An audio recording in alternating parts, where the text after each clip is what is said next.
hear me? How are you all? Assalamu alaikum. How are you all? Are you listening me? Yes, are you listening me? How are you all? Okay, Hania. Assalamu alaikum once again.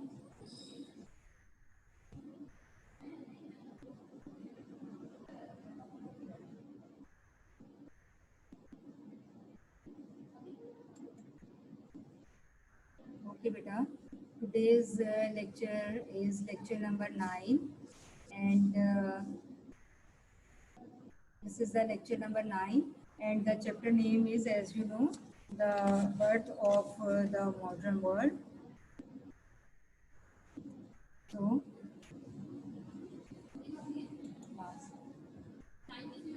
we start.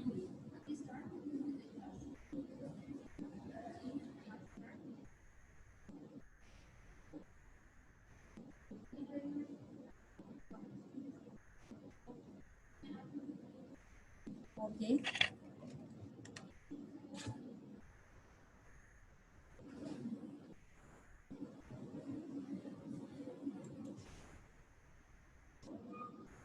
Okay, beta. The the chapter of our the chapter name is, as I told you, that the birth of the motor world. So, if we see in our previous lectures, and this is the last lecture of this chapter. Next week, we will start the new chapter with the name Pakistan Movement. So, this is the last lecture of this chapter, and I will first of all give you the review of our previous two lectures. This will help us to make our connection with our today's lecture. Is it clear?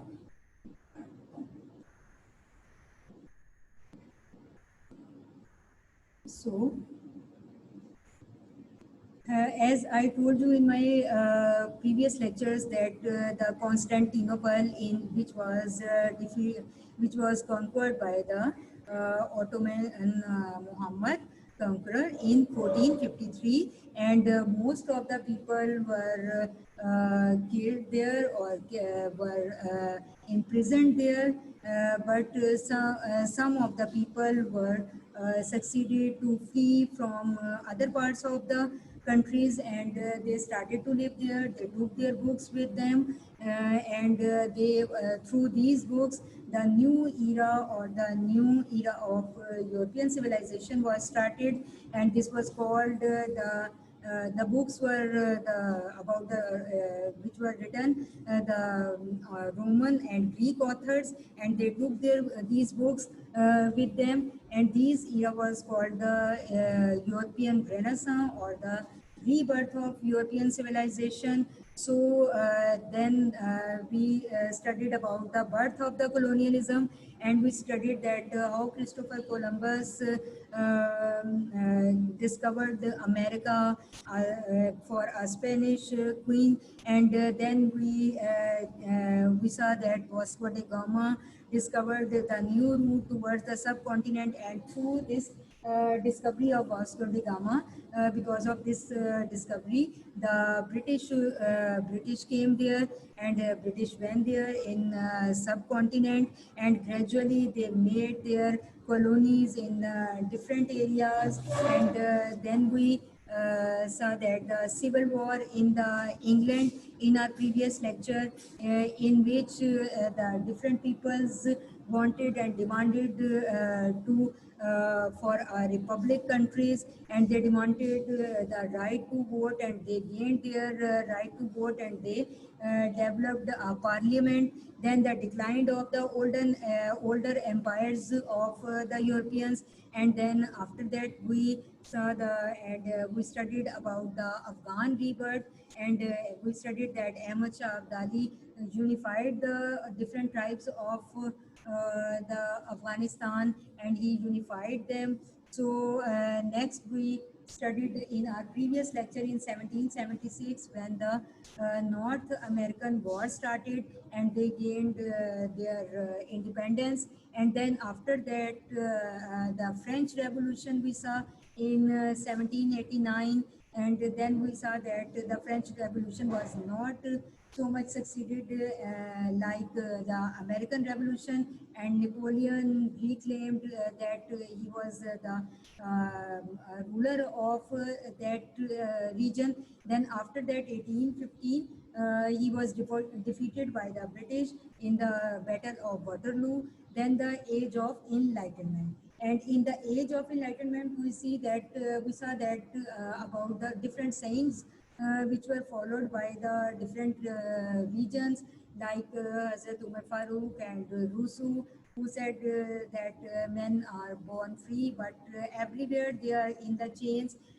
So these are all about the human rights, and these are called and after that the Industrial Revolution, where we saw that when the European countries started advancement in learning, loyalty towards their country, in democracy, then they started different types of things. They improved different types of machines for the ease of the people. So this era was called Industrial Revolution. Now, today we will discuss about, after all that, we will discuss about the subcontinent, how British came there, how they defeated different rulers, and how after that the political awakening started in the Muslim countries, and then the end of the colonialism, and then the Soviet Union's history, and at the end the war of terrorism. Is it clear? So gradually we traveled from the era of Constantinople to today's modern world. Is it clear? So today we will start our lecture with the topic the subcontinent. Can you hear me? Give me the response. Can you hear me?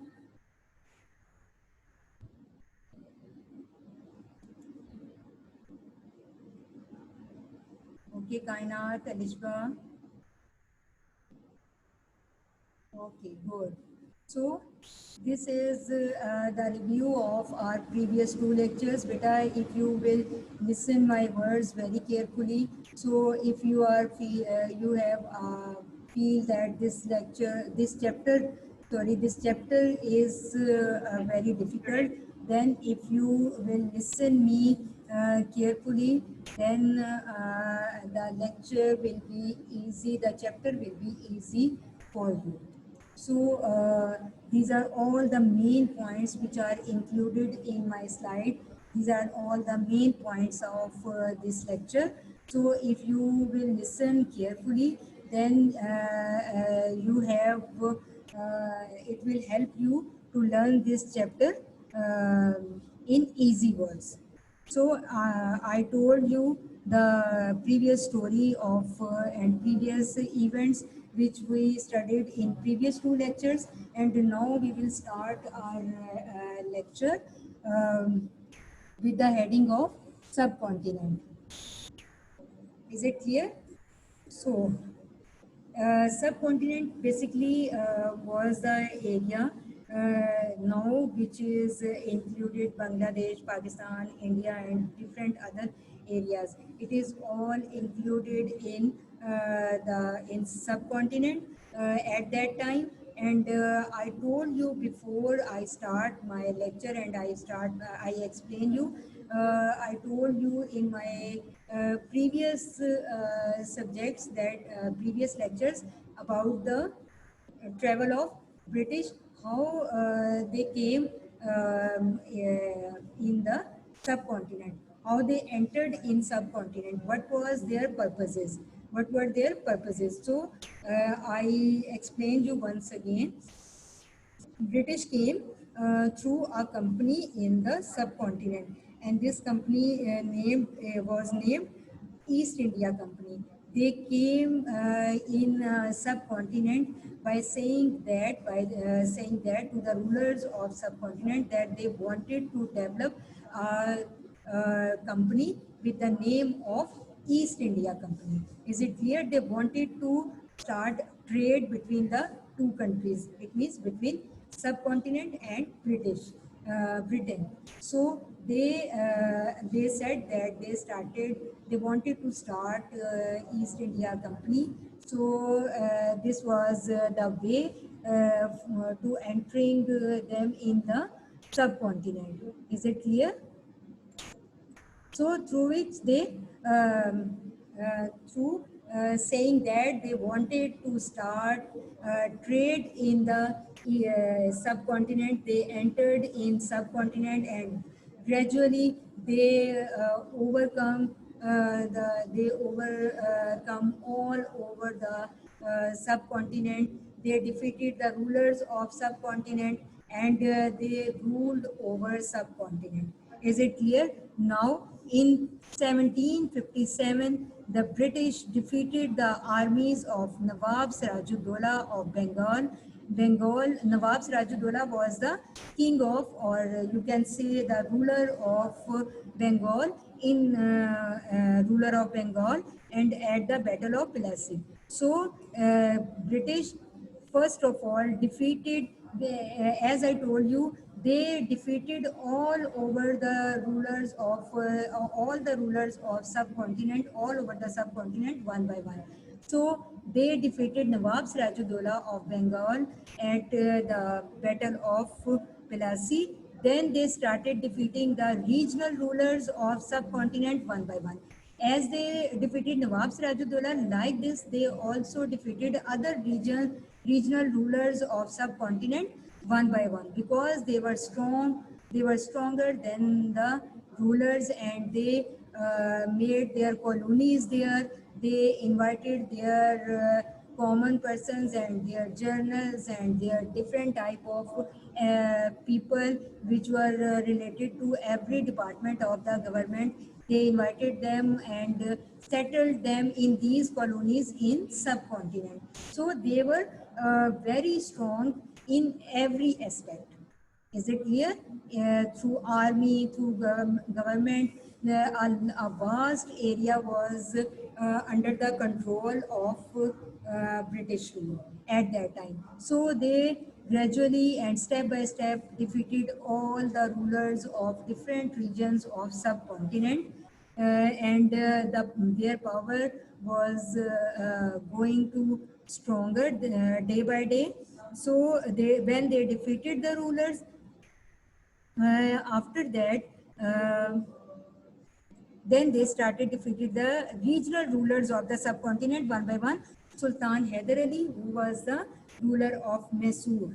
It was the state of subcontinent and region, an area of subcontinent, a region of subcontinent, which was named as Mysore. So they fought bravely against the invaders. Who fought bravely? Hyder Ali, the king of Mysore, bravely against the invaders, and the invaders, who were invaders? British were invaders. So he fought very bravely against the invaders, and after with him, Sultan Tipu, or the Tipu Sultan, who was the son of Hyder Ali, also fought very bravely, but eventually he was martyred in 1799. Tipu Sultan was martyred in 1799. So British also defeated Tipu Sultan. But no doubt, Tipu Sultan and Hyder Ali were very, very brave rulers. They fought very bravely against the British rule. Is it clear? This is the real picture of Hyder Ali. You can see. So, and this is the cruelty. This picture shows the cruelty of British when they ruled over the subcontinent. So, as I told you that in subcontinent, remember, I told you in subcontinent, the British rule was very strong. strong, and they defeated all the rulers in different regions and in different states, and they made and they developed very strong rule in subcontinents. They means British. British made very strong rule or developed very strong rule in subcontinent. But outside the subcontinent, in many different countries like Iran, Turkey, Egypt, people demanded restrictions on the powers of their rulers. Because which type of the restrictions? Because they were totally now aware about their rights, about human rights, and people demanded that they did not want any type of king or queen's rule anymore. They wanted that there should be the system of elections, and the constitution should be formed. There should be a democracy. And as you know, that the meaning of the democracy is the government of the people, by the people, and for the people. It means a government which is going to set through the vote of the people, for the welfare of the people, and for the government of the people. People means the people which were elected by the nation. And better you know that already know that the kings were not the kings are not the kings or queens are not the choice of the people. They are not the people who were the elected by the nation. Is it clear? The kingship or was always developed through the inherited properties. Is it clear? Gita beta, check your device beta. Everyone is listening me, hearing me, and you can't listen me. So beta, check your device. And I will try my best to speak louder. Is it clear? So now beta, keep in your mind that now in the not in the subcontinent, but in the different independent countries, people started to demand the elections and constitution. So a major expectations were there. They demanded they demanded the elections, and all these people follow the teachings of Jamaluddin Afghani. And who was the Jamaluddin Afghani? Jamaluddin Afghani was the leader of he was a great leader. He was the leader of Iran in 1906, and he forced the people and their king to introduce a constitution and elections in the country, and gradually some form of democracy developed in most Muslim states. So people were aware of their rights, and they started to demand the rulers that if the rulers or the kings or the queens wanted that there should be their rule, so they have to share their rule with the elected persons which will be elected by the nation. And they have to made any constitution. Because why constitution was so important? Because beta, when there was anywhere there will be a rule of king or queen, they will not make any type of the constitution. Because they ordered just, they were habitual to order the people, and they did not make in the past, they did not make any type of constitution or the set of laws. The words which were being spoken by them were the laws. So this was not the right way. So people demanded to them that they should introduce the elections in the country, as well as they should develop the constitution, and the all type of the laws will be written in the shape of constitution. So they succeeded, like Egypt, Iran, and Turkey were succeeded. So The end of next heading is the end of colonialism. Why the colonialism was ended? In fact, we studied in our previous lectures that there were the colonies. There were the colonies which were made by the Europeans in different countries. I told you in my previous lecture that there were also colonies, and I told you in my recent lecture that there were also colonies in the subcontinent which were made by the British, which were developed or formed by the British, and colonies were formed by the powerful countries in the poor or low countries, and these countries were far off the powerful countries, but they made the colonies there. But after but it happened when the colonialism or the colonialism system was became weaker. And why it became weaker? As a result of World War One and World War Two, European powers became too weak to rule their colonies, and nations of the world began to gain independence. Because beta, the rulers of the European countries were faced much loss of their people, loss of their armies in World War One and Two, loss of their properties and lands, and now they were not in the position to continue the colonialism in the far of the areas where the ways of means of communication were not possible, and only the sea routes were used to go there, and it was a very long route.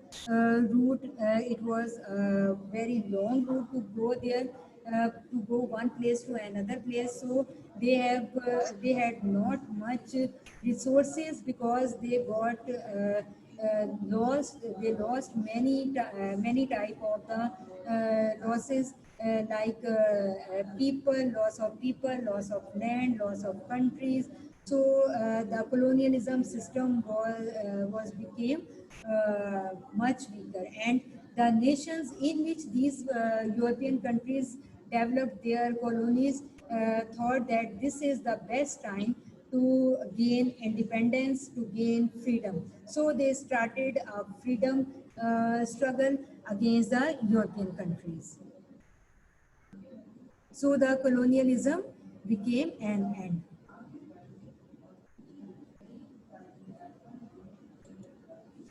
Okay, beta, if you have any question, then tell me. You can write the question in your chat box.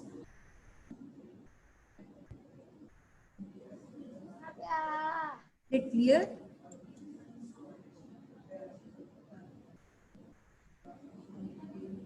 Okay. Now, the age of enlightenment and industrial revolution started.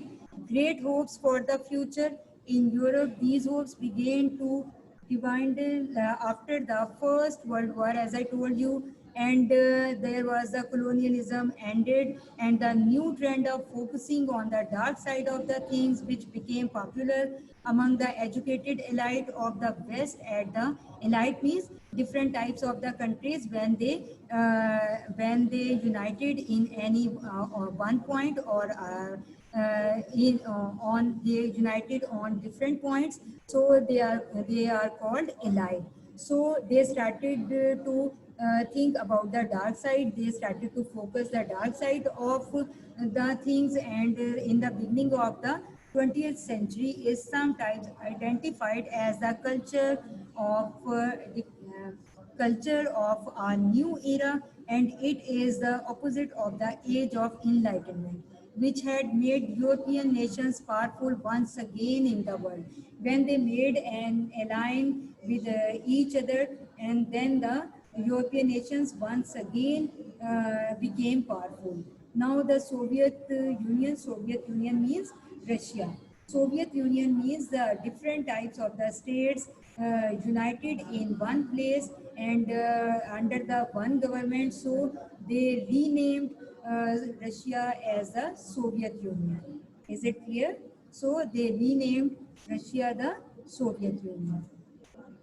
So in Soviet Union, Russia was a large European empire, parts of which were in Asia. Some parts of Soviet states were in Asia also. It suffered major defeats during the First World War, and by 1917, its armies became so dissatisfied that the Khazar had to abdicate. Khazars mean the Russian emperor. So there were two types of the groups in Soviet Union. One were the followers of Khazar, the Russian emperor, and second were the followers of socialism. And they were the actually followers of socialism. With socialism, the ideology of socialism was developed by a German philosopher, Karl Marx. So they followed them. So gradually, the power became in the hands of power came in the hands of the socialist group. So they renamed their country and they named the socialist. They named the Soviet Union in 1922 as a socialist republic. It called USSR.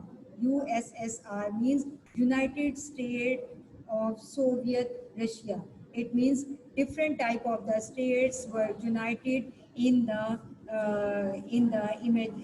ideology under the ideology of socialism, which was taken from the German philosopher Karl Marx. And later they also they became the follower of Soviet rulers, became the follower of Lenin, again a philosopher, and Joseph Stalin and Stalin.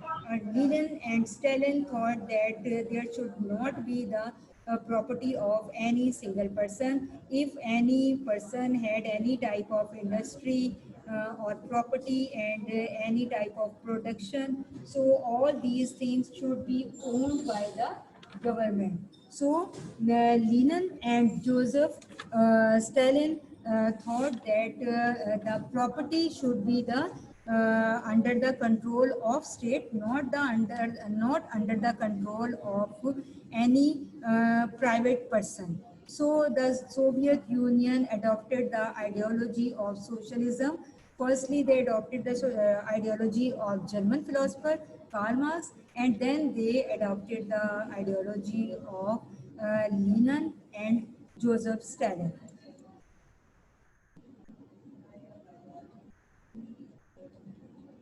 So next, on the other side of in the east, there was also the rising of the east, and this is the picture of Mustafa Kemal Atatürk, who was the great leader of Turkey. So Turkish people were the under of the people of Turkey, or Turkish people rose up to fight the enemy under the leadership of Mustafa Kemal Pasha, who was later given the title of Atatürk. The people freed their country and declared it a republic. These developments in Turkey inspired many Muslim powers across the world, including Afghanistan and Iran. So they also started freedom struggle, and Mustafa, and I will tell you about the Mustafa Kemal. Mustafa Kemal Atatürk was an Ottoman and Turkish army officer, revolutionary officer, and he was a writer also, and the first president of Turkey. He was the first president of the Turkey under his leadership. Firstly, he was the leader of Turkish people, and people gained their independence under the leadership of Mustafa Kemal Atatürk. They gave the title of Atatürk to Mustafa Kemal, and then when people freed their country, the Mustafa Kemal Atatürk was the first president of Turkey, and they declared Turkey as a republic. And the struggle of Turkey became an inspiration for the other countries like Afghanistan and Iran. So Next one is Egypt. In 1869, a French company created the Suez Canal as a shortcut between Europe and Asia. So this is the picture of Suez Canal. So this is the picture of Suez Canal, and this was the shortcut way between Europe and Asia, passing through Egypt, and other European powers became aware of the canal's importance because this was the shortcut. If anyone wanted to go to Europe or Asia, so they can travel there. So the Suez Canal became very important in the history, and people were rightly aware of the importance of the canal, and they kept Egypt under their indirect control in one way or other until the Egyptian army declared their country's independence in 1952. And next, this is the map which I told you about the Jerusalem and Palestine, and I will now explain you. Jerusalem, one of the most sacred place for Muslims, was ruled by the Ottoman Caliphate as well at the beginning of the 20th century during the First World War. And then the Arab revolted against the Turks, also helped the European armies and to capture Jerusalem because they had been promised an independent state of Palestine in that region. They signed, Britain and France also signed an agreement, secret agreement. The majority of the people in that area were Muslims. Remember, the majority of the people were Muslims who opposed the creation of such type of state because they wanted to create Muslim state of Palestine. But against their consent, the state came into being on May 14, 1948 by the name of Israel. This has remained a burning issue for world peace. Many states, including Pakistan, have not accepted Israel as a matter of principle still because the majority people were there Muslims, but the Britain and French and the different nations signed an agreement, and after that in 1948 the Israel came into being, not the state of the Muslims. So because of this, many Muslim states and other countries still have not accepted Israel as a matter of principle like a country. Is it clear?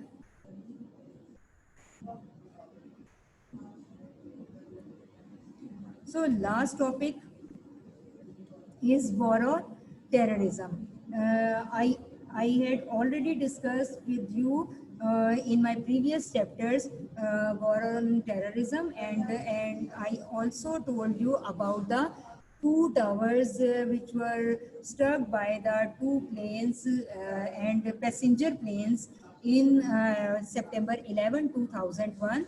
These were called the Twin Tower of World Trade Center, and many people were killed in this incident. Almost 3,000 people were died. Since then, terrorism have become a major issue in the different countries of the world, including Pakistan.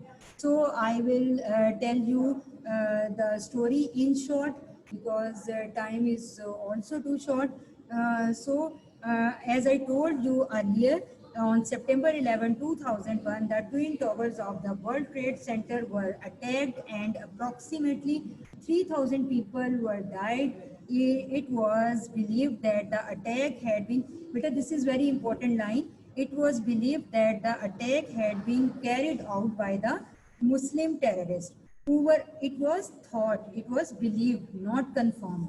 It was believed that the attack had been carried by the Muslim terrorists who were upset with the American support of Israel.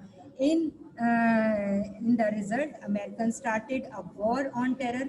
America announced war on terror and invaded Afghanistan and Iraq again. And since then, terrorism has become a major issue, and in Pakistan and among the states most seriously threatened by the terrorism. So since then, terrorism has become the major issue for Pakistan and among the other states of the different countries, other states of the world, other countries or different countries of the world. So this is called the war on terrorism. Is it clear? Now, beta, tell me the some answers, and you can answer me in your chat box as well.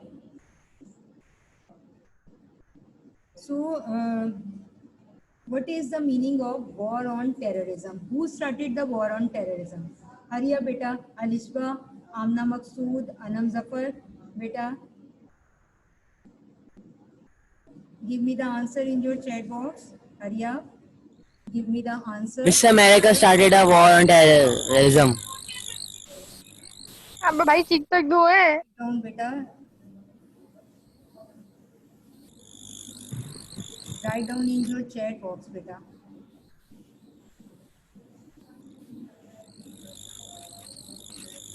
Good.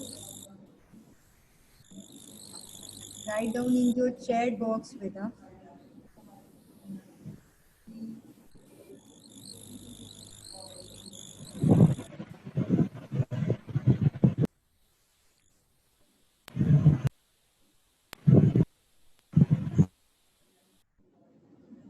Okay, who will give the answer?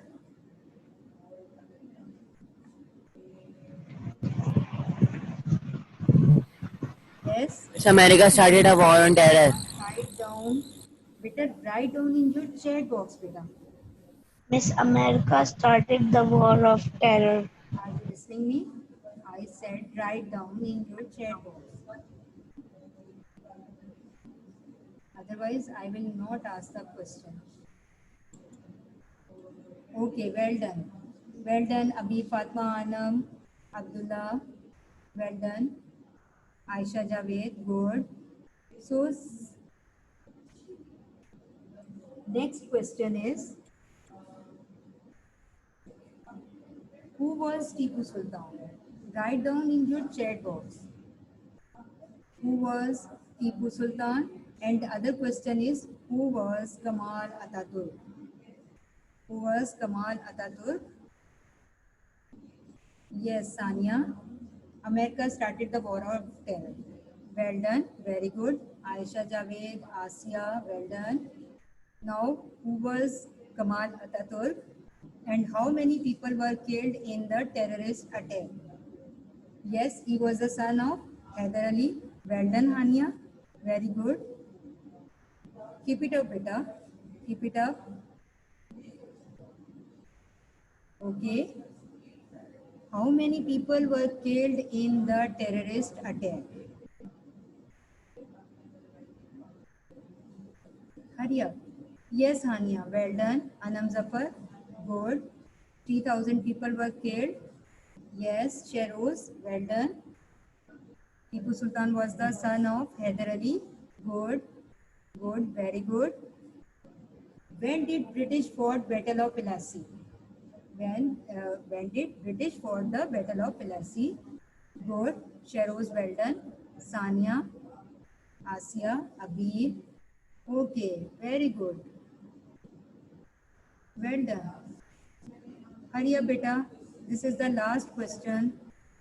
Hurry up.